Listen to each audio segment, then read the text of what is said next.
ចូលរួមថែរក្សានិងអភិរក្សខ្មែរទាំងអស់គ្នាបាទនេះគឺជាអេពីសូតទី12ហើយបាទយើងអត់តតែឆ្ងាយអំពីការដេញសម្រាប់ប្រើត្រីមួយគោមួយហើយវីដេអូនេះគឺយើងនៅតែបន្តកាឡាពាក់ព័ន្ធជាមួយនឹងលោកគ្រូធំរបស់យើងគឺលោកគ្រូជាស៊ីដេតបាទអញ្ចឹងកាឡានេះដោយបងប្អូនបានទស្សនាការពីវីដេអូទី11បាទគឺល្បឿនរបស់យើងបាទល្បឿនគឺដេញឲ្យលឿនបាទគឺក្នុងលក្ខខណ្ឌយើងនៅសល់ត្រឹមតែ24ជើងទៀតតែប៉ុណ្ណោះបាទអញ្ចឹងសល់កូនប៉ុណ្ណឹងគឺខ្មៅរាប់បាន20ហើយក្នុងលក្ខខណ្ឌនេះគឺវេនខ្មៅដើមមុនទៀតអញ្ចឹងការប្រើប្រាស់ល្បឿនការប្រើប្រាស់កូនបាទសូម្បីតែយើងចូលកូននៅពេលដែលយើងគៀងទៅចុងក្រាស់ខាងនោះការចូលអង្គក៏ត្រូវតែចូលឲ្យត្រឹមត្រូវដែរបើមិនអញ្ចឹងទេគឺនឹងស្មើ 100% ហើយបាទ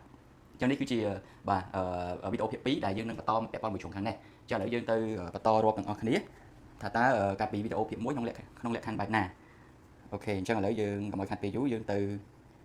ទស្សនាទាំងអស់គ្នាយើងបងប្អូនអាចរាប់កូនទាំងអស់គ្នាផងបាទបងប្អូនអាចរាប់កូនទាំងអស់គ្នាផងណាបាទរាប់ជំហានមួយអញ្ចឹងឥឡូវយើងទៅបន្តបាទអញ្ចឹងយើងខ្មៅណាចេញគឺបាទ21បាទអក្សរអុក22បាទឥឡូវនេះបងប្អូនយល់ហើយបាទគឺឡើងត្រង់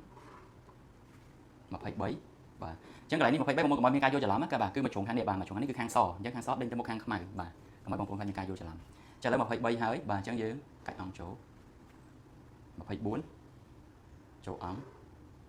25ចូលអង្គទៀត26ចូលអង្គទៀត27ចូលអង្គទៀត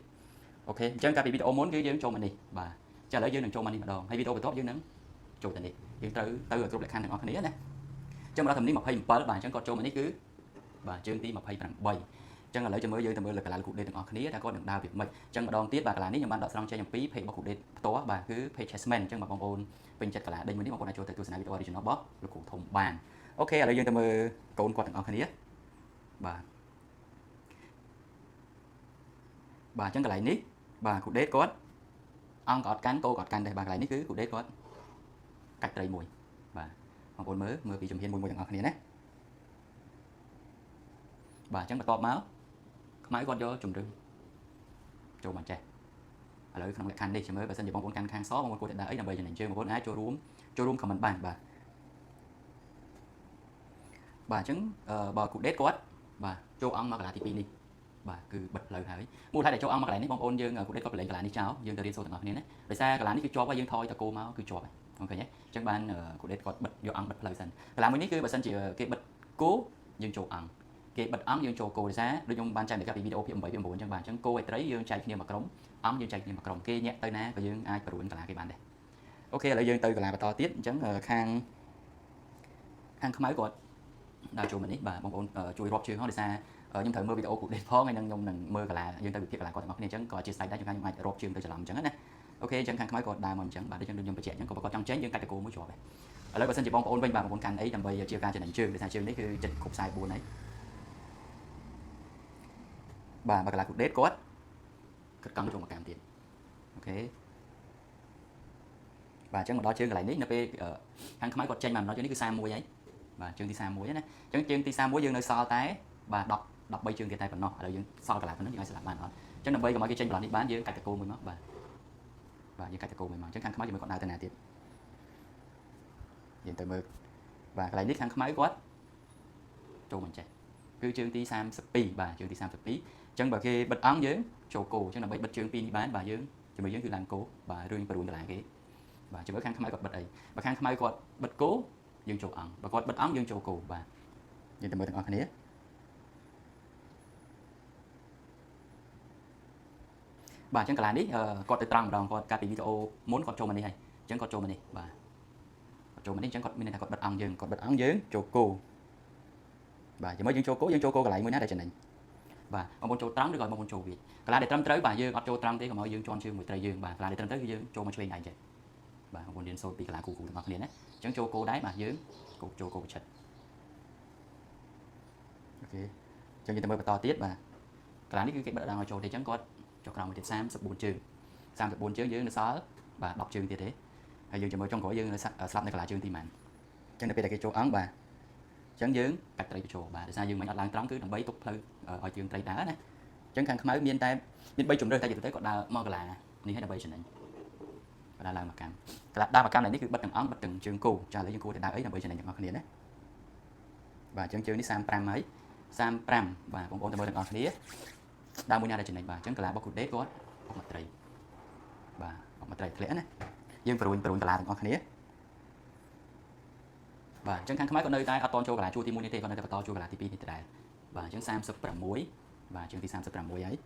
ឥឡូវយើងគួរតែដើរអីទៀត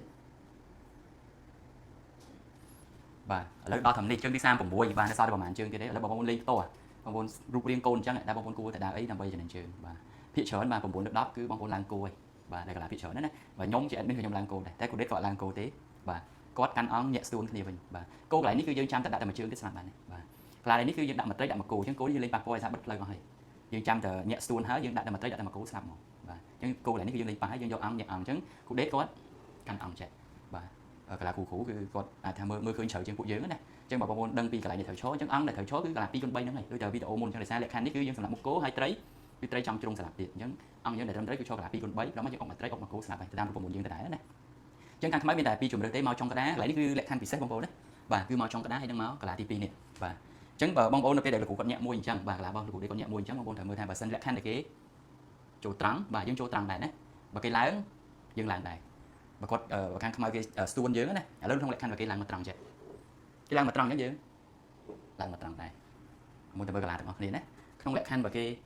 កូនរូបរាងអញ្ចឹងបើគេចូលមកចេះយើងឡើងមកលើដូចគ្នាអញ្ចឹងបើបងប្អូនចូលខុសវានឹងស្ទួនណាអញ្ចឹងបងប្អូនអាចស្មើបាននេះគឺចំណុចពិសេសបាទអញ្ចឹងក្នុងវីដេអូ Coded បាទមកដល់ត្រឹមនេះគឺជើងទីម៉ាននេះបាទអញ្ចឹងមកដល់ត្រឹមនេះគឺគេចូលត្រង់ជើងទី37យើងចូលអង្គដែរបាទ38បានយើងឡើងមកលើគឺលេងស្ទួនបាទ